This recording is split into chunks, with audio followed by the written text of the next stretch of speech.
যারা জ্ঞানী তারা আল্লাহ পাকের সৃষ্টি আসমান জমিন নিয়ে চিন্তা করে, আসমান জমিন নিয়ে তারা ভাবতে থাকে। আর এক পর্যায়ে চিন্তা করতে করতে, গবেষণা করতে করতে এ কথা সে বলে ফেলে যে আয়াল্লাহ, আপনি এগুলো অনর্থক বানাননি, আপনি এগুলো প্রত্যেকটা বানানোর পিছনে বিশাল বড় হিকমত রয়েছে। আল্লাহ পাক আসমান বানিয়েছেন, কোরআনে আল্লাহ পাক বলেছেন ওয়াজআলনাস সামা সাকফা মাহফুজা, আমি আল্লাহ আসমান বানিয়েছি সাত স্বরূপ, সাত। দুনিয়া একটা ঘর, আসমান হলো সেই ঘরের সাত। অপর জায়গায় আল্লাহ পাক বলেন ওয়াল আরদা মিহাদা ফিরাশা, জমিনকে আমি আল্লাহ বিছানা বানিয়েছি। তো দুনিয়া একটা ঘর, যে ঘরের ছাদ হলো আসমান, যে ঘরের বিছানা হলো জমিন। ঘরের জন্য লাইট লাগে, লাইট ছাড়া ঘর টেকে না। তো আল্লাহ পাক লাইট বানিয়েছেন, শামসা সিরাজা, তেজস্ব আলোক দানকারী সূর্য। ঘরের মধ্যে দেখবেন দুই প্রকার লাইট থাকে। একটা লাইট আলোর প্রয়োজন, আলো দিয়ে চলতে হয়। আর এক প্রকার লাইট থাকে বেশি আলো না, হালকা আলো, যে আলোতে ঘুমের কোনো ব্যাঘাত তৈরি হয় না। ঠিক তদ্রুপ ভাবে আল্লাহ পাক দুনিয়াতে, এই দুনিয়া নামক ঘর, দুইটা লাইট বানিয়েছেন। একটা হলো সূর্য, আর একটা হলো চন্দ্র। সূর্য দ্বারা মানুষের দেখে দেখে কাজ করতে পারে, চন্দ্রের দ্বারা মানুষের ঘুমের কোনো ব্যাঘাত তৈরি হয় না। চন্দ্রকে আল্লাহ পাক বিম লাইট, হালকা আলোর লাইট বানিয়েছেন। এরপরে ঘরকে সাজানো হয়, দেখবেন বিভিন্ন জায়গায় ছোট ছোট বিবাহ উপলক্ষে ছোট ছোট লাইট দিয়ে সাজায়। আল্লাহ পাক রব্বুল আলামিন এই ছোট ছোট লাইট দিয়ে সাজিয়েছেন। সূরা মুলকের মধ্যে আল্লাহ পাক বলেন যায়্যানাস সামা দুনিয়া বিমাসাবিহা, আসমানে যে তারকা দেখা যায়, মরিচ বাতি, ছোট ছোট বাতি, এগুলো আমি আল্লাহ দুনিয়াকে সাজিয়েছি। সুবহানাল্লাহ। মানুষ যদি চিন্তা করে, মুহূর্তের মধ্যে মানুষ আল্লাহর কদমে, কুদরতের কদমে সে সিজদা দিতে বাধ্য হয়ে যাবে। ঈমান আনার জন্য অনেক আয়াতের আলোচনা শোনার প্রয়োজন নাই, আল্লাহকে চেনার জন্য লম্বা সময় প্রয়োজন নাই। এই জন্য কোন এক বড় লেখক, বড় দার্শনিক, গবেষক বলেছে, আমি আল্লাহকে চিনেছি গরুকে দেখে, গরুর মলমূত্রকে দেখে, ছাগলের মলমূত্র দেখে। কিভাবে? গরু পাতা খায়, ছাগলও পাতা খায়, কিন্তু এই পাতা বাহিরে একরকম, ভিতরে যাওয়ার পরে গরুর মলমূত্র, মল আর ছাগলের মল একরকম হয় না। আবার এই পাতা, এই ফল ফুল খায় মৌমাছি, তো মৌমাছি যখন খায় তো সেটা মধু হয়ে যায়। সুবহানাল্লাহ। আর অন্যান্য প্রাণী যখন খায় সেটা ময়লা হয়ে যায়। মুআজ্জাজ হাজরিন, মধু তো মৌমাছির এক বমি, মধু মৌমাছির বমি, আল্লাহ পাক এর মধ্যে শিফা রেখেছেন। এই জন্য দুনিয়া এবং আসমান এগুলো মানুষ ভাবতে থাকে। আল্লাহ পাক মানুষের যখন গরম বেশি হয়, বাতাস তৈরি করেছেন, বিশাল গরম, প্রচন্ড গরম, কোনো উপায় বের হচ্ছে না, দোয়া করা হচ্ছে, নামাজ পড়া হচ্ছে, হঠাৎ করে আল্লাহ পাক রব্বুল আলামিন ঠান্ডা বাতাস প্রত্যেকজন দিয়ে দিলেন। একটা এসি একটা রুম ঠান্ডা করে, আর আল্লাহ পাক ওই বাতাস পুরো এলাকাকে ঠান্ডা করে দেয়। সুবহানাল্লাহ। চিন্তা করে দেয় মুহূর্তের মধ্যে। এমন কোন মেশিন তৈরি হয়নি যে মেশিন দিয়ে পুরো বাংলাদেশের সব জায়গায় পানি দেওয়া যাবে। আল্লাহ পাকের যখন ফয়সালা হলো যে কোন জায়গায় পানি দরকার, সাথে সাথে আল্লাহ পাক ঝর্ণার মতো বৃষ্টির পানি নাযিল করেন। সুবহানাল্লাহ। চিন্তা করে দেখেন এই মেঘের নিচে ছাকনিটা রাখলেন কিভাবে? আল্লাহ যদি চাইতেন যে একবারে পানি দিয়ে দেবেন, মেঘের মধ্যে তো পানি ফোটায় ফোটায় হবে না, একবার ঢেলে ক্ষতিগ্রস্ত হয়। পানি যেখানে কম লাগবে, অতিরিক্ত পানির কারণে মানুষের ক্ষতি হবে। সব জায়গায় পানি ছড়িয়ে দিলেন, ফোটায় ফোটায় পানি ছড়িয়ে দিলেন, যাতে করে বান্দার সহজ হয়, এখান থেকে নিতে পারে। আর বৃষ্টির পানি দেখবেন সাধারণত ঠান্ডাই পানি। এই জন্য আল্লাহ পাকের কুদরত এগুলো ভাই। বৃষ্টি হলো ঝর্ণা।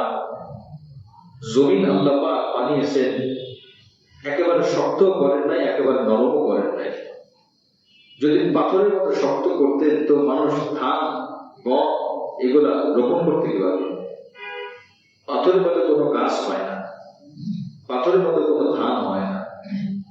আবার যদি এই জমিনটা আল্লাহ পাক খুবই নরম করতেন, মানে কত নরম, পানির মতো নরম, দেখবেন যখন বৃষ্টি হয় মাটির মধ্যে হাঁটা যায় না, পা ঢুকে যায়, সামনে আগানো যায় না।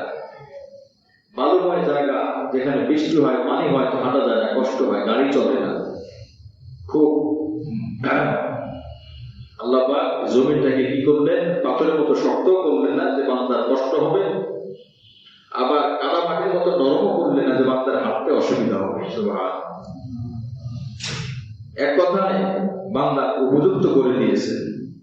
এই জন্য আল্লাহ পাক বলেন, আমি আল্লাহর বিষয়ে, আমি আল্লাহর যে সৃষ্টি, আসমান জমিন দিন রাত, এগুলো নিয়ে ভাবতে থাকো। কোরআনে আল্লাহ পাক বলেছেন, আমি আল্লাহই রাব্বানি, দুনিয়ার কেউ আনতে পারে না। দিনের বেলায় আমরা ঘরকে অন্ধকার করে ঘুমাতে চাই, যতই অন্ধকার করি বলেন তো, রাতের অন্ধকারের ঘুম আর দিনের বেলা কৃত্রিম অন্ধকারের ঘুম কি এক হবে? কখনই এক। এগুলো যখন মানুষ ভাবে তখন মানুষের ঈমান বেড়ে যায়। সুবহানাল্লাহ। এই জন্য এগুলা ভাবতে থাকা, এই সমস্ত ভাবনাশীল কিতাবগুলো পড়া। আপনি এগুলা সরাসরি অনুবাদ থেকে এগুলো ভাবতে পারবেন না, সেই জন্য আপনার গ্রহণযোগ্য তাফসীর থেকে, বিশেষ করে কয়েকজন বড় বড় লেখক, তার মধ্যে একজন ইমাম গাযালি রাহমাতুল্লাহ আলাইহি, ওনার বিশুদ্ধ কিতাব পড়বেন। ইমাম ইবনুল কাইয়িম আল-জাওযী রাহমাতুল্লাহ আলাইহি, ওনার কিতাবগুলো বাংলা হয়েছে, ওনার কিতাব পড়বেন। ইনাদের কিতাব আশরাফুল ফারুক রাহমাতুল্লাহ আলাইহি, ওনাদের কিতাব ভারত আরব বিশ্বের মধ্যে ইবনে তাইমিয়া রাহমাতুল্লাহ আলাইহি, ওনাদের কিতাব সুফিয়ান সাওরী রাহমাতুল্লাহ আলাইহি, ইনার কিতাব, এরকম অসংখ্য বড় বড় দার্শনিক গবেষক আলেমদের বই যখন আপনি পড়বেন, চিন্তার জগতে ঢুকবেন।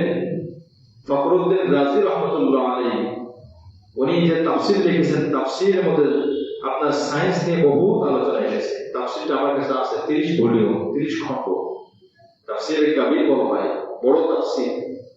ইমাম ফখরুদ্দিন রাজি রাহমাতুল্লাহ আলাইহি তাফসীরের নাম হল মাফাতিহুল গায়ব, মানে অদৃশ্যের চাবি, যার মধ্যে ঢুকলে মানুষ অনেক কিছু জ্ঞান অর্জন করতে পারে। এই জন্য মুআজ্জাজ হাজিরিন, আল্লাহ পাক বলেছেন, বান্দা তুমি চিন্তা করো। এবার দেখেন, যদি আমরা একটু ভাবতে থাকি, আমরা যদি ভাবি, আলোচনা শুনি আর করি, আমাদের মধ্যে ঈমান বাড়বে কি বাড়বে না? বাড়বে। আল্লাহ নিজেই বলছেন, ওয়াযাক্কির ফাইন্না যিকরা তানফাউল মুমিনিন। আমি কি ছিলাম, আমার কি অবস্থা ছিল? আল্লাহ তাআলা ইনসানি হিনুম মিনাদ দাহর লাম ইয়াকুন শাইআন মাযকুরা। এখানে এখন আমরা যারা আছি, এখন থেকে ঠিক 100 বছর পরে, এখানে আমরা যারা আছি কারোর বয়স 100 বছর হয়নি। ঠিক 100 বছর আগে আমাদেরকে দুনিয়ার কোনো নাম ছিল না, আমাদের কেউ চিনতই না। আল্লাহ তাআলা ইনসানি হিনুম মিনাদ দাহর লাম ইয়াকুন শাইআন মাযকুরা। এরপর আল্লাহ দুনিয়াতে পাঠালেন, বাপ মায়ের মাধ্যমে দুনিয়াতে আসলাম। আল্লাহ পাক শরীর দিলেন, হাত পা দিলেন, চোখ দিলেন, কান দিলেন, সবকিছু দিলেন, কিন্তু বান্দার কিছু দায়িত্ব দিয়ে দিলেন। বান্দা এই চোখ দিয়ে আমার গোলামি করবে, কান দিয়ে আমার গোলামি করবে, জবান দিয়ে আমি আল্লাহর হুকুম পালন করবে, হাত দিয়ে আমি আল্লাহর হুকুম পালন করবে, পা দিয়ে আমার রাস্তায় তুমি চলবে। বান্দার দায়িত্ব। তুমি কি দেখো না কত মানুষের পা নাই? তোমাকে আমি আল্লাহ পা দিয়েছি, হাজার চেষ্টা করে অরিজিনাল পা পৃথিবীতে তৈরি করতে পারে নাই। কৃত্রিম পা, একটা পা বিভিন্ন দেশে অত্যাধুনিক দেশগুলোতে চিকিৎসা, উন্নত চিকিৎসা যেসব জায়গায় হয়, একটা পা কমপক্ষে 10 থেকে 12 লক্ষ টাকা, হাঁটু থেকে নিয়ে পা পর্যন্ত।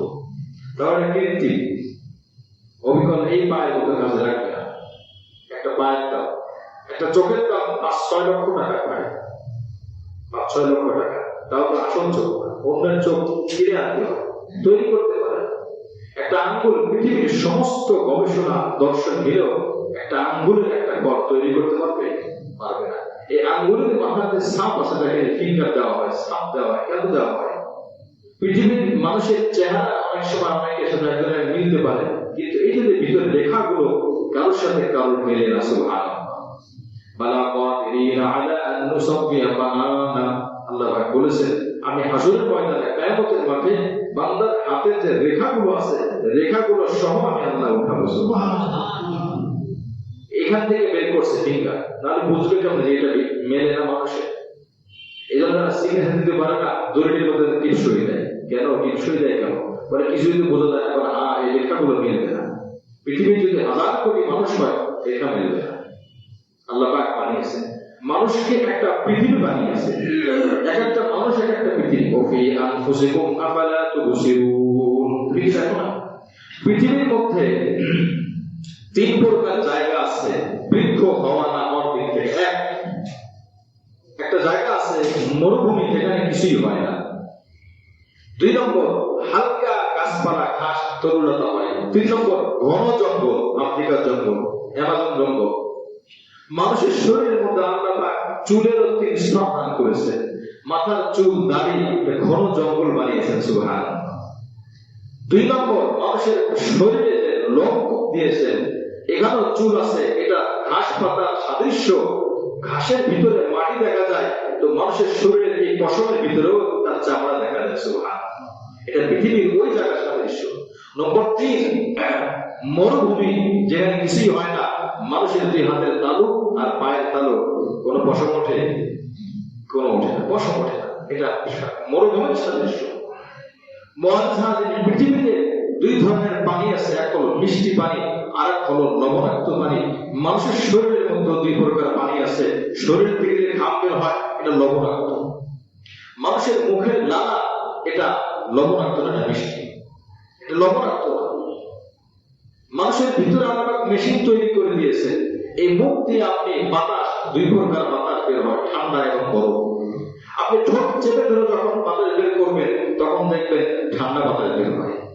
আবার মুখটা হা করে বাতাস বের করবেন, দেখবেন গরম বাতাস বের হয়। এই জন্য চা যখন মানুষ খায়, পান করে, তো ঠান্ডা করার জন্য হা করে ফু দেয় না, ঠোঁটটা মিলিয়ে এভাবে ফু দেয়, কারণ তখন ঠান্ডা বাতাস বের হয়। যখন ভিতরে আপনার হাই প্রেশার থেকে লো প্রেশারে যায়, তখন ওই বাতাসটা অটোমেটিক ঠান্ডা হয়ে যায়। সুবহানাল্লাহ। আবার যখন হাই থেকে লোর দিকে যায়, লোর থেকে হাই দিকে যায়, তখন ওই বাতাসটা অটোমেটিক গরম হয়ে যায়। দেখবেন অনেক সময় শরীরে কোথাও গরম তাপ নেওয়া দরকার ছিল, এভাবে ঠোঁট চেপে ধরে বাতাস যায় না, মুখটা বেশি খোলে, এভাবে করে দেখবেন, পরীক্ষা করে দেখবেন এই মুখের মধ্যে আল্লাহ কি ফিট করে দিলেন। এখানে আপনি ঠান্ডা বাতাস, এখানে গরম বাতাস।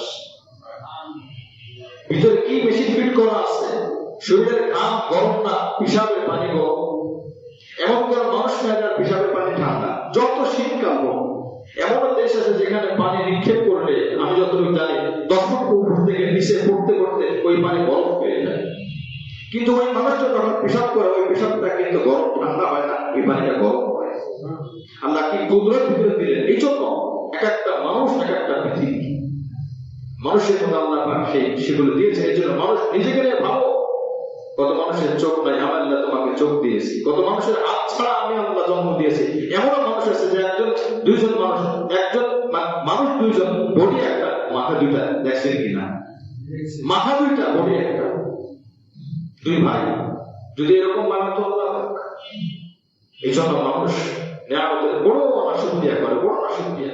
আল্লাহ পাক বলেন, বান্দা তোমার বডির যদি তুমি শুকরিয়া আদায় করো, সারা জীবন তুমি মসজিদে বসে সিজদায় পড়ে থাকলো, তোমার এই 3.5 হাত বডির শুকরিয়া তুমি আদায় করে শেষ করতে পারবে না। সুবহানাল্লাহ। অথচ হার মুহূর্তে আল্লাহর রহমত নিয়ে আমরা চলতেছি। নামাজের খবর নাই, কোরআন তেলাওয়াতের খবর নাই, আমলের খবর নাই। একটু চিন্তা করা দরকার আমার ভাই।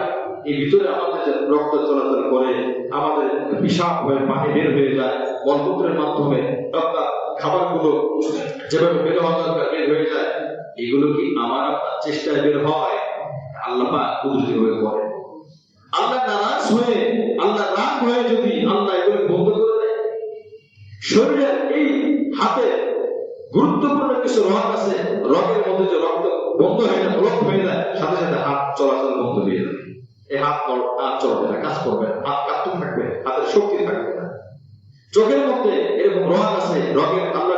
সেই কার্যক্রম বন্ধ করে দেয়, চোখ দেওয়া সে দেখতে পাবে না, পানি আসবে না, যাবে না, তখন চোখ শুকায় যাবে আর চোখে দেখবে না।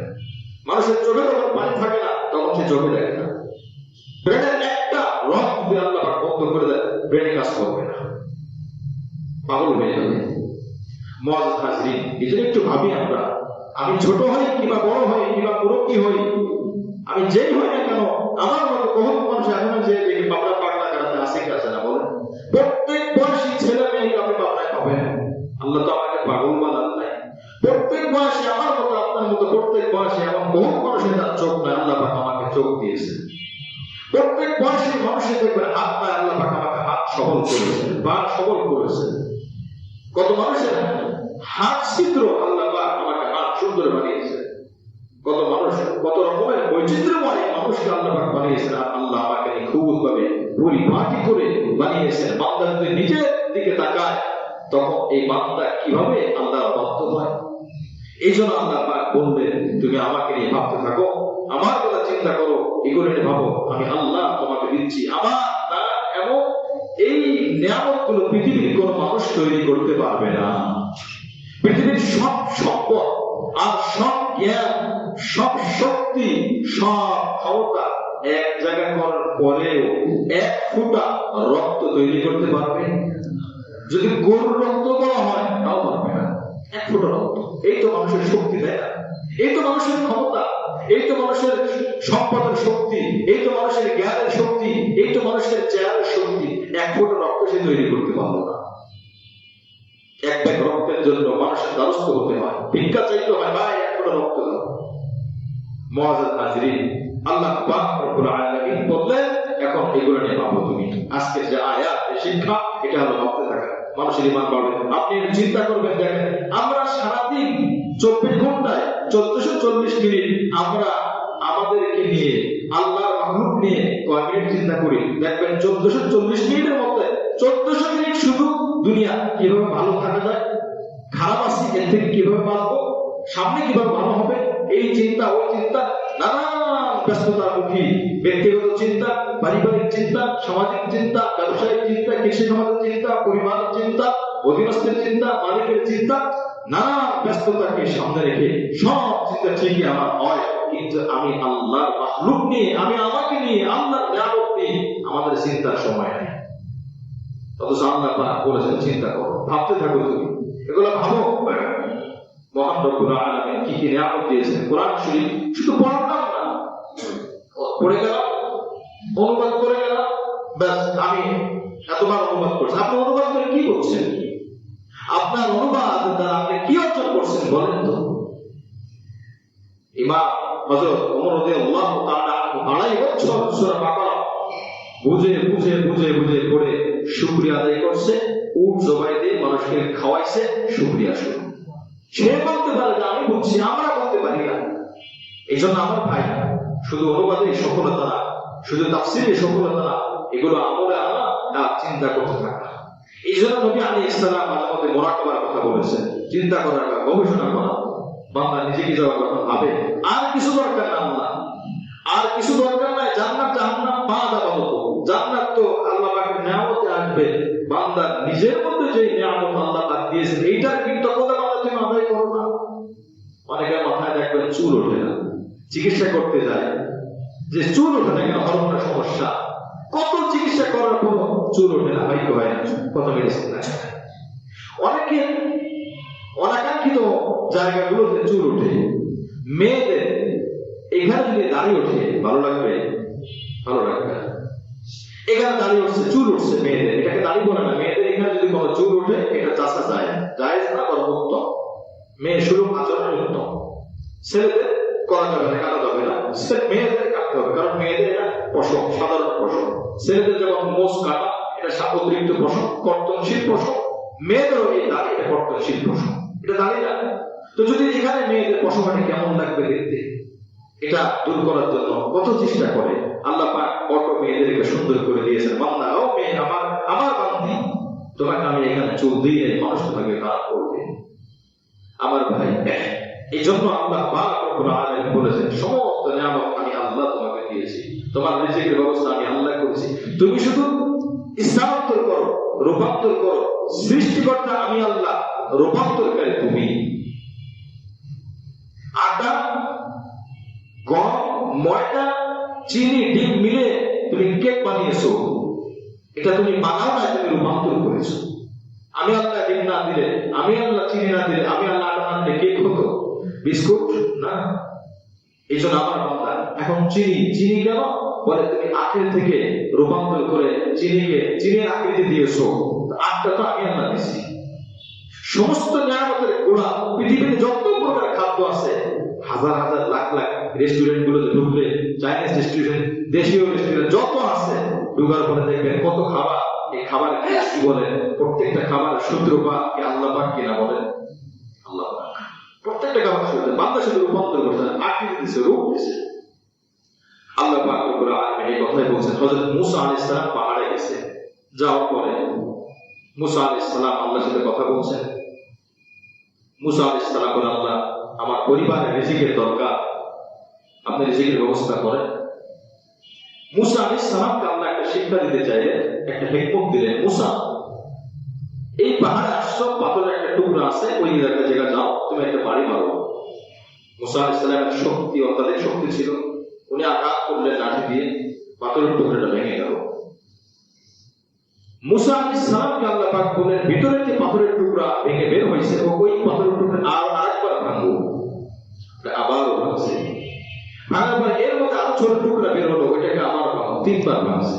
ভাঙার পরে ভিতর থেকে একটা ছোট্ট পোকা বের হয়েছে। সুবহানাল্লাহ। জানালা কোথায়, দরজা কোথায়, শ্বাস প্রশ্বাস নাই কিভাবে। দেখো পোকাটা হাত পা নড়াচড়া করতে, খুবই ছোট পোকা। আল্লাহ পাক বললেন, হে মূসা, আমি তোমাকে সেই শক্তি দিলাম, আর ওই পোকাকে আমি সেই শক্তি দিলাম, তুমি একটু শোনার চেষ্টা করো তো পোকা কি বলে। তাফসীরে কাবীরের মধ্যে এসেছে, ওই পোকা বলতেছে, সুবহানাল্লাযী খলাকানি ওয়া ইয়ারিফুনি ওয়া ইয়ারিফু মাকানি ওয়া ইয়ারযুকুনি ওয়া লা ইয়ানসানি। পোকা বলে, সুবহানাল্লাযী খলাকানি, আমি ওই আল্লাহর পবিত্রতা বর্ণনা করতেছি যে আল্লাহ আমাকে সৃষ্টি করেছেন। সুবহানাল্লাহ। ওয়া ইয়ারিফু ওয়া ইয়ারযুকুনি, এই পাথরের টুকরার ভিতরে যেখানে কোনো বাতাসও যাওয়ার সম্ভাবনা নাই, আমি আমার আল্লাহ এই পাথরের টুকরার ভিতরে আমার রিজিকের ব্যবস্থা করেন। সুবহানাল্লাহ। ওয়া ইয়ারিফু মাকানি, আমার অবস্থান সম্পর্কে আল্লাহ পাক জানেন। ওয়া লা ইয়ানসানি, কখনো এমন হয় না যে আমার আল্লাহ আমাকে ভুলে যায়। কাফের বান্দা, জালেম বান্দা, জুলুম করেছে, অবাধ্য হয়েছে, বান্দা আল্লাহকে ভুলে গিয়েছে। আল্লাহ কখনো আল্লাহর বান্দাকে ভুলে না। পৃথিবীতে যত বড় দুশমন হোক, আল্লাহ রাগ করলো বান্দাকে ভুলে না, পৃথিবীতে ভুলে না। যদি আল্লাহ বলতেন, ভুলে যাইতেন, খাবার বন্ধ করে দিতেন, পানি বন্ধ করে দিতেন, রিজিক বন্ধ করে দিতেন, পেশাব বন্ধ করে দিতেন, পায়খানা বন্ধ করে দিতেন, বান্দার কোনো কিছু করার ক্ষমতা হতো না। হাত ধরার শক্তি বন্ধ করে দিতেন, পায়ের শক্তি বন্ধ করে দিতেন। অহংকার যারা করেছে আল্লাহ পাক দেখিয়ে দিয়েছেন। একজন ব্যক্তি নবীদের সামনে বাম হাত দিয়ে খাচ্ছে, বাম হাত দিয়ে, হাদিসের মধ্যে এসেছে। নবীজি বলেন, ডান হাতে খাও, বাম হাতে তো বাথরুমে বা অন্যান্য কাজে, নোংরা কাজে ব্যবহার করার জন্য বাম হাত, ডান হাত দিয়ে খাও। ওই ব্যক্তি বলে, ডান হাত আমার, বাম হাত আমার, অসুবিধা কি, এক হাতে খেলেই তো হয়। যুক্তিতে কোনোদিন মুক্তি নাই। যারা ধর্ম পালন করতে গিয়ে যুক্তি দেখায়, যুক্তি দেয়, যত বড়ই যুক্তিবিদ হোক, ধর্ম যুক্তির মাধ্যমে প্রচার প্রসার হয়নি। আল্লাহর আনুগত্য করা, যুক্তি উপেক্ষা করে আল্লাহর অনুসরণ করা, এটা নাম হলো অনুসরণ করা। যুক্তির মাধ্যমে যদি মনে রাখবেন, কথাটা স্পষ্টভাবে মনে রাখবেন, যুক্তির মাধ্যমে যারা আল্লাহর অনুকরণ করে, গোলামি করে, তারা যুক্তির পূজা করে। তার মানে তার ব্রেনের পূজা করে, তার মাথায় যেটা ধরছে ওইটা করবে, যেটা দরকার সে করে না। অথচ আল্লাহ পাকের শিক্ষা, বান্দা তোমার বুঝে আসুক না আসুক, তুমি মানবা, এই জন্য তুমি গোলাম, আমার কথা মানবা, এই জন্য আমি রব। কিন্তু বান্দার যুক্তি দেখে, হযরত আলী রাদিয়াল্লাহু আনহু আবুদাউদ শরীফের হাদিস, উনি বলেছেন, যুক্তির মাধ্যমে দিন, লাউ কানা দ্বীন বিল রায়, যুক্তির মাধ্যমে দিন আল্লাহ পাক দেয় নাই। মুআজ্জাজ হাজিরিন, তো বলতেছিলাম আল্লাহ পাক রব্বুল আলামিন ওই লোক বাবা দিয়ে খাচ্ছে, নবীজি বলেন বাবা ডান দিয়ে খাও, অহংকার করে বলে কি আমি ডান দিয়ে খেতে পারি না, বাবা দিয়ে খেতে পারি। এটা অহংকার করে বলছে। কার সামনে বলছে? নবী মুহাম্মদ রাসূলুল্লাহ সাল্লাল্লাহু আলাইহি ওয়াসাল্লাম। আমাদের দেশের কোন ইমাম সাহেবের সামনে না, যে ইমাম সাহেব বদলে কাজে রাখবে তা এমন করে ব্যক্তি নবীজির সামনে বলছে। আল্লাহ রাসূল বললেন, সে বলছে না আস্তাতিউ। আল্লাহ রাসূল বললেন তুমি যে বললা তুমি পারো না, সত্যই যেন তুমি নাই পারো, তুমি যেন সত্যই তুমি নাই পারো, তুমি যেন জীবনা না পারো, এই কথা বলছে। আসলে সে পারত, কিন্তু অহংকার করে নবীদের সামনে কথা বলছে। আর নবীজি বলেন তুমি যদি না পারো অবস্থায় থাকো, লাস্তাতা'তা বা মাস্তাতা'তা। হাদিসের বর্ণনাকারী সাহাবী বলেন ওই ব্যক্তিকে আমরা দেখেছি কোনদিন ডান হাত আর মুখের কাছে নিতে পারে না, নাউযুবিল্লাহ, ডান হাত মুখের কাছে নিতে পারে না। এই জন্য অহংকার, যুক্তি, এগুলো মানুষকে মুক্তি দেয় না। নিঃশর্ত মুক্তি, যুক্তি নেই, ধর্ম পালন, এটার দ্বারা মানুষের মুক্তি পায়। নিঃশর্ত ইবাদত, নিঃস্বার্থ ইবাদত, এই দুটা গুণ যখন থাকবে তখন আল্লাহ পাকের কাছে ইবাদত কবুল হবে। মুআজ্জাজ হাজিরিন, এজন্য একজন লোক নবী আলাইহিস সালাম সূরা মুলকের মধ্যে এসেছে, একদিন বললেন একজন লোক কোদাল দিয়ে মাটি টানতেছে, তখন আল্লাহ রাসূল বলতেছেন, দাওয়াত দিলেন আল্লাহর উপর ঈমান আনো, এই যে তুমি মাটি টানো কেন? বলে পানি ওঠার জন্য। তো আল্লাহ রাসূল বলেন যদি আল্লাহ তোমার এই মাটির মধ্যে পানি না দেয়, পানি উঠবে কিভাবে? পানি তো আল্লাহ পাক দিবেন। তখন ওই ব্যক্তি বলে আল্লাহ পাক দিবেন, এটা তো কোনো বিষয় না, আমি খরচ করলে নিচ থেকে পানি উঠবে, এটাই তো নিয়ম। সে বুঝতে চায় নাই। আল্লাহ রাসূল বলে ঠিক আছে, আল্লাহ তোমাকে বোঝায় দেয় যে পানি আল্লাহ যদি না দেয়, মাটি খনন করে পানি উঠানো যায় না। ঠিক পর মুহূর্তে তার চোখের পানি টানা শুরু হলো, চোখের পানি শুকানো শুরু হলো। চোখের মধ্যে পানি আছে, যখন পানি শুকায় না তখন সে দেখে না। ওই আল্লাহর বান্দার পানি আল্লাহ পাক টেনে নিলেন, আস্তে আস্তে চোখ বন্ধ হয়ে আসতেছে, মানে সে আর দেখতেছে না চোখে। তখন ওই ব্যক্তি খুব ভয় পেল যে মোহাম্মদ আমি তো কিছু দেখতেছি না।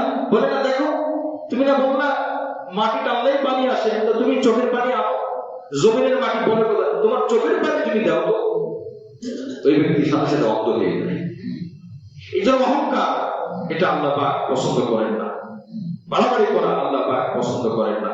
হযরত মূসা আলাইহিস সালাম ওই বোকার থেকে আওয়াজ শুনলেন, ওয়ারযুকনি, তিনি আমাকে রিজিক দান করেন, ওয়ারিফু মাকানি, আমি যেখানে থাকি এটা তিনিই জানেন, ওয়ালা ইয়ানসানি, তবে আল্লাহ আমাকে কখনোই বলে না, সুবহানাল্লাহ, কখনোই বলে না।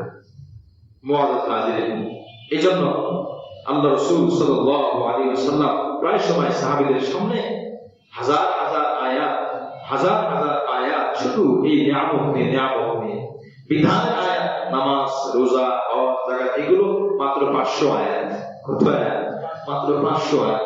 বাকি 5,500 প্লাস এগুলো সব ম্যাক্সিমামে আল্লাহ পাকের নিয়ামত নিয়ে, সব নিয়ামত নিয়ে। ওই 500 আয়াতের আমল করার জন্য 5,500 আয়াত দেওয়া হয়েছে। এগুলো তুমি ভাবলে তোমার মস্তিষ্ক মজবুত হবে, শক্তিশালী হবে, ইবাদতের উপযুক্ততা আসবে, তুমি তখন ইবাদত করতে পারবে। এরপরে আল্লাহ পাক বলেন, وَيَتَفَكَّرُونَ فِي خَلْقِ السَّمَاوَاتِ وَالْأَرْضِ رَبَّنَا مَا خَلَقْتَ هَذَا بَاطِلًا, আয় আল্লাহ আপনি তো এগুলা সব কাজের জন্য সৃষ্টি করেছেন, সুবহানাকা ফাকিনা আযাবান নার, আয় আল্লাহ আপনি আমাদেরকে জাহান্নাম থেকে মুক্তি দিয়ে দেন। رَبَّنَا إِنَّكَ مَن تُدْخِلِ النَّارَ فَقَدْ أَخْزَيْتَهُ, আয় আল্লাহ আপনি যাকে জাহান্নামে দিবেন আপনি তাকে অপমান করবেন, অপমানিত করবেন, সে লাঞ্ছিত হবে। ওয়া লিয-যালিমিনা মিন আনসার, আর জালেমদের কোনো সাহায্যকারী থাকবে না। যারা জাহান্নামে যাবে তারা কি হবে ভাই? লাঞ্ছিত হবে। কি হবে? লাঞ্ছিত হবে। হাদিসের মধ্যে এসেছে মুমিনরাও লাঞ্ছিত হবে, কাফেররাও লাঞ্ছিত হবে। পার্থক্য কতটুকু? যারা কাফের, আল্লাহ রাসূল সাল্লাল্লাহু আলাইহি ওয়াসাল্লাম মুসলিম শরীফের হাদিস, একটু লম্বা হাদিস, আম্মা আহলুন নার আল্লাযী হুম আহলুহা ফাইন্নাহা লা ইয়ামুতুনা ফিহা ওয়া লা ইয়াহইয়াউনা, যারা কাফের তারা জাহান্নামে আজীবন থাকবে। আজীবন থাকবে। এখানে তারা মরবেও না, বাঁচবেও না। মানে বাঁচবে না এর অর্থ কি আরামে থাকবে তা না, শাস্তি দেওয়া হবে। শাস্তি পাইতে পাইতে মরে যাবে তাও না, মরার অবস্থা হবে কিন্তু মরবে না। এ হলো জাহান্নামে কাফেরদের অবস্থা। আর ওয়ালাকিন নাসুন আসাবাতহুম আন-নারু বিযুনুবিহিম, আর কিছু মানুষ আছে এমন যাদের পাপের কারণে যারা জাহান্নামে যাবে। তারা কিন্তু কাফের না, তারা কাফের না, তারা মুসলিম মুমিন, কিন্তু পাপের কারণে তারা জাহান্নামে যাবে। এখন আল্লাহ রাসূল সাল্লাল্লাহু আলাইহি ওয়াসাল্লাম বলেন এদের শাস্তি কি? ওয়ালাকিন নাসুন আসাবাতহুম আন-নারু বিযুনুবিহিম, এদের অপমান কিভাবে হবে? কাফেরদেরকে তো জীবিত রেখে জাহান্নামের মধ্যে ঢুকিয়ে অপদস্থ অপমানিত করা হবে। আর যারা মুমিন তাদেরকে কিভাবে? হিজুল মুমিন ইয়াউমাইদিন ইস্তিহইয়াহুম ফি দুখুলিন নার মিন সাইয়াহিল আদিয়াম, কাফেরদের সামনে মুমিন অপরাধীদেরকে জাহান্নামে দেওয়া হবে। দেওয়ার পরে এই কাফেরদের মাধ্যমে মুমিনদেরকে লাঞ্ছিত করা হবে। নাউযুবিল্লাহ। কাফেররা বলবে তোমরা না মুসলমান ছিলা, তোমরা না মুমিন ছিলা, আর জাহান্নামে আসলে কেন? তোমরা তো জান্নাতে যাবা, কি কিসের তুমি ঈমান আনছো? তোমার ঈমান তোমাকে জান্নাতে দেয় নাই, তোমার আমল তোমাকে জান্নাতে দেয় নাই, তো তোমার এই আমল করে লাভ হইছে? তুমি আমি তো বলো না। এভাবে কাফেরদের কথার মাধ্যমে লাঞ্ছিত করা হবে। আল্লাহ রাসূল সাল্লাল্লাহু আলাইহি ওয়াসাল্লাম বলেন আও ক্বালা বিখাতায়াহুম ফাআমাতাহুম, নতুন এই হাদিসটা হয়তো বা আমরা সবাই জানি না। ফাআমাতাহুম ইমাতাতা, আল্লাহ পাক মুমিনদের, শুধু মুমিন যাদের ঈমান আছে কিন্তু অপরাধী, এদেরকে জাহান্নামে দেওয়ার পরে এদেরকে পোড়ানো হবে, জাহান্নামে পোড়ানো হবে। ফাআমাতাহুম ইমাতাতা, কিছু সময়ের জন্য তারা নির্জীব হয়ে যাবে, মানে মৃত্যুর মতো হয়ে যাবে। একটা কথা কিন্তু আমরা জানি, হাসরের ময়দানে মৃত্যুকে জবাই দেওয়া হবে, মৃত্যুর আর কি হবে না? মৃত্যু হবে না। পৃথিবীর কোন মানুষের মৃত্যু হবে না। এটা হাদিস, এটাও হাদিস, মুসলিম শরীফের হাদিস, সিয়াসতের বিভিন্ন কিতাব উপনিষদের মধ্যে আসছে যে যারা মুমিন হবে এদেরকে জাহান্নামে দেওয়া হবে অপরাধের কারণে, এরপরে এদেরকে পোড়ানো হবে। কিছু সময়ের জন্য তারা নির্জীব হয়ে যাবে। কি হবে নির্জীব হলে? ইদা কালো ফাহমা, তারা পুড়ে কয়লা হয়ে যাবে। জোরে করে নাউযুবিল্লাহ। আল্লাহ আমাদেরকে হেফাজত করেন। জাহান্নামের আগুন কি সহ্য করা সম্ভব? তার মানে বোঝা গেল মুমিনরাও কোথায় যেতে পারে? জাহান্নামে যেতে পারে। ভাই কথাটাকে বুঝতেছেন? মুমিনরাও জাহান্নামে যেতে পারে। এটা মুমিনের দায়িত্ব হলো শুধু ঈমান আনা, জাহান্নাম থেকেও বাঁচা। যে কাজ দ্বারা সে জাহান্নাম থেকে বাঁচতে পারে সেই কাজ বেশি বেশি করা। আর যে কাজ না করে জাহান্নামে যাবে ওই কাজ যেন বান্দা গুরুত্ব সহকারে বুঝে দেখে যে এই কাজ না করলে তো জাহান্নামে যাবো, এখন আমার এই কাজ করা লাগবে। যদি জাহান্নামের আগুন মনে হয় সহ্য হবে, মোমবাতি একটা কিনে মেজবাতি দিয়ে এরপরে আপনার মোমবাতির আগুনের মধ্যে একটু আঙ্গুলটা 2 মিনিট রাখি না, একা পারি কিনা একটু রাখি। আত্মহত্যা করা সহজ, আগুনের মধ্যে হাত দিয়ে সহ্য করা এটা সহজ না। মানুষ দেখবেন খুব চূড়ান্ত পর্যায়ে গেলে আত্মহত্যা করা অনেক সময়। অপমান বোধের কারণে অনেক সময় আত্মহত্যা করে। পরীক্ষা ফেল করছে আত্মহত্যা করে, মাসুকাকে পায় নাই আত্মহত্যা করে, কাঙ্ক্ষিত বস্তু পায় না। এমন তো গেছে আমাদের বাংলাদেশের মধ্যে যে মহিলা মেয়ে পাকিজা কাপড় পায় নাই আত্মহত্যা করছে, গেছে কিনা? এই কাপড়টা, এই বেচারা কাপড় সে নিজে যদি জানতো যে আমার জন্য মেয়ে আত্মহত্যা করছে, এই বেচারা জানতো জাদুঘর হয়ে বসে থাকতো। আমার এত সম্মান, আমার নামে আত্মহত্যা করে। মোবাইল দেয় নাই আত্মহত্যা করছে, মোটরসাইকেল দেয় নাই আত্মহত্যা। আরে পাগল, আরে পাগল। এই মোটরসাইকেল জানে যে আমার কেন আত্মহত্যা করে, এই মোটরসাইকেল বলে তুই আমার উপরে ওঠার যোগ্যতা রাখিস না, এত বড় লাঞ্ছিত তুই। তোকে আমরা কত সম্মান দিয়েছেন, কত ইজ্জত দিয়েছেন, সাইকেলের জন্য, মোবাইলের জন্য, মোটরসাইকেলের জন্য, এটার জন্য সেটার জন্য আবদার করে, হাত কেটে ফেলে, এটা করে সেটা করে। কেন করে? সে বুঝে না, সে নিজেকে চেনে না। আল্লাহ পাক মনে রাখবেন, হাদিসের মধ্যে এসেছে, রাসূল কারীম সাল্লাল্লাহু আলাইহি ওয়াসাল্লাম বলেন, যদি কোনো ব্যক্তি শরীরে কোথাও ক্ষত করে, শরীরে কোথাও আক্রান্ত করে, জাহান্নামে তাকে আল্লাহ পাক দিবেন। দেয়ার আগে বলবেন যে অঙ্গ তুমি হানি করলা, আমি আল্লাহ তোমাকে বললাম, আদেশ করলাম, ওইটা তুমি এখন তৈরি করো। মানুষের পক্ষে সম্ভব তৈরি করা? কখনোই সম্ভব না। এক ফোঁটা রক্ত তুমি তৈরি করো, চরম লাঞ্ছিত করবে। যারা বিষ পান করে মারা যাবে, হাসরের ময়দানে আল্লাহ পাক বলবেন যাও জাহান্নামে যাও, ওর শাস্তি হবে জাহান্নামের বিষ তাকে দেওয়া হবে, ওইটা সে খাবে আর চরম বিষাদ সে অনুভব করবে। যে গলায় সুর দিয়ে, গলায় ফাঁস দিয়ে, আপনার রশি দিয়ে ফাঁস দেবে, বলে জাহান্নামের মধ্যে বই হয়ে দেওয়া হবে। অনেকে সাত থেকে রাতে আত্মহত্যা করে, আল্লাহ তার জাহান্নামে দেওয়ার পরে বিশাল একটা হাত দেবে, বিল্ডিং দেবে, এবার উপর থেকে লাভ। কি পরিমাণ শাস্তি! দুনিয়াতে তো মৃত্যুর পরে শাস্তি শেষ, মরণ জ্বালা শেষ, কিন্তু জাহান্নামে তো মরণ জ্বালা শেষ হবে না, মরণের তো মৌত হয়ে গেছে। সে পড়বে আর চরম শান্তি সে অনুভব করবে। কোন মানুষ যদি জানতে যারা আত্মহত্যা করে যে আত্মহত্যা কেন করে, এর দ্বারা আমি শান্তির পথ পাইতে চাই, ঠিক না? যদি কোনো মানুষ মৃত্যুর পর অবস্থা জানতো, মনে রাখবেন শয়তান সর্বোচ্চ সহযোগিতা করে। একজন মানুষ যখন ফাঁসি দিতে যায়, গলায় যখন রশি লাগে, মনে করেন ফাঁসি দিতে যাচ্ছে, যে পরিমাণ ব্যথা কষ্ট শুরু হয়, ঠিক ওই মুহূর্তে তার হাতটা কিন্তু উপর দিকে দিতে চায়, হাত উপরের দিকে দিতে চায়, তখন বাঁচতে চায়। শয়তান ঠিক ওই মুহূর্তে করে কি, তার হাতটা ধরে রাখে, জোরে করে নওয়াজুবিল্লাহ। চরম কষ্টে ফাঁসিটা সাথে তো মারা যায় না, একটু সময় নেয়। এখন প্রশ্ন হলো, দেখেন তার হাত কিন্তু বাঁধা না, যে ফাঁসি দেয় আত্মহত্যা, তার হাত তো বাঁধা না, হাতটা উপরে দিয়ে রশিটা খুললে সে পারত, রশি ধরলে সে পারত বাঁচতে, বাঁচে না কেন? কেন বাঁচে না? এর মূল কারণ হলো শয়তান তখন দুই হাত ধরে রাখে। বান্দা যেন এই হাত উপরের দিকে না দেয়, উপরের দিকে ধীরে ধীরে বাঁচার চেষ্টা করবে, বেঁচে যাইতে পারে। শয়তান চায় এই অবস্থায় বললে তো তুই বেঈমান অবস্থায় তুই মারা যাবে। এই জন্য আত্মহত্যাকারীর ক্ষেত্রে বলা হয় জানাজা শরীক না হওয়া, কারণ জানা থাকে না সে ঈমান অবস্থায় গেছে কিনা। সম্ভাবনা, বেশিরভাগ সম্ভাবনা থাকে সে বেঈমান অবস্থায় মওত হয়েছে না, কারণ ওই অবস্থায় শয়তান থাকে, সর্বোচ্চ শয়তান থাকে, শয়তান বেঈমান অবস্থায় মওত দেয়। যার জন্য বলা হয় কি তার মধ্যে এসেছে যে এরকম হয় আমাদের এলাকার সম্মানিত ব্যক্তিবর্গগণ, যারা দায়িত্বশীল ধর্মীয় নেতা, এরা জানাজা না করে। কেন না করে? এই জন্য না করে এরা জানে সে বেঈমান অবস্থায় মারা গেছে। আর কাফেরের কি জানাজা আছে? আরে মুসলমানের ঘরে জন্ম নিলে তো সে মুসলিম হয় না, মুসলমানের তো বজায় রাখতে হয়, ইসলামের উপর মত হতে হয়। এই জন্য আত্মহত্যাকারীর ব্যাপারে বলা হয়েছে জানাজা না। ধর আর্মিক ব্যক্তি, ব্যাস এটা দেখানো তোমার এই কাজ থেকে আমি পছন্দ। কিসের জানাজা? জানাজা মাফ চাওয়া তো ইমানই তো নাই। মাফ তো তার জন্য যার ইমান আছে। যদি বেঈমানের জন্য মাফ চাওয়া জায়েজ থাকে, আবু জাহেলের জন্য মাফ চাওয়া জায়েজ। অথচ আপনার নবীকে আল্লাহ পাক বলে দিয়েছেন, হ্যাঁ আমার নবী মুহাম্মদ, আবু তালেব তোমার আপন চাচা, তার জন্য মাফ চাইতে পারবে না। জীবিত অবস্থায় তুমি যা করছো সমস্যা নাই। মারা যাওয়ার পরে যদি কেউ কাফের অবস্থায় মারা যায়, সে তার বাবাও যদি হয়, সন্তান যদি হয়, তার জন্য ক্ষমা দোয়া করা জায়েজ নাই, হারাম। কোরআন দ্বারা প্রমাণিত।